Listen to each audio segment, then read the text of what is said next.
яа ашиглах халдлагч хийж нөгөө талаас одоо хакер тэрийг ашиглаж байхад иргэн бас ашиглаж болох боломж байна л да тий.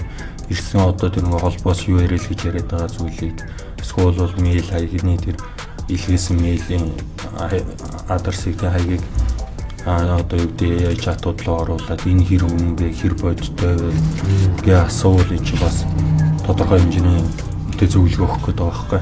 Тэгэхээр ер нь бол бид нар бас нэг тиймэрхүү байдлаар анхааруул. Түүнээс бас шууд одоо ингийн хүн бол хараад танихад зарим нь хүндрэлтэй байна. Зарим нь бол яг ойлгомжтой байна л да. Харвас ийм домен байх уу, ийм URL энэ буруу байна да. Одоо хаан банк гэдгийг 2 атаа бичсэн байна ч гэдэг юм. Тэгээ бид нар бол аль үжи латекстэй юм дээр бичгтээ бол бичээд зөв бичээд 1 атаа бичээс орцсон байгаа шүү дээ тий.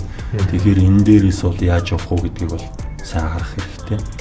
Тэгээ ер нь бол тэгээд нөгөө ярах юу лээ цагдаагаас гаргаадсан бас нэг уриалга байсан тий ятгах тусам. Тэгэхээр тэрэн шиг ер нь одоо нөгөө чачи видеос өдөр болгонд бид нар өөр юмнууд асууж ин гэхдээ нэг ийм юун дээр дарах гэдэг байгаа бас нэг асууч бол энд илүү ойлгомжтой зөвлөгөө өгнө тий.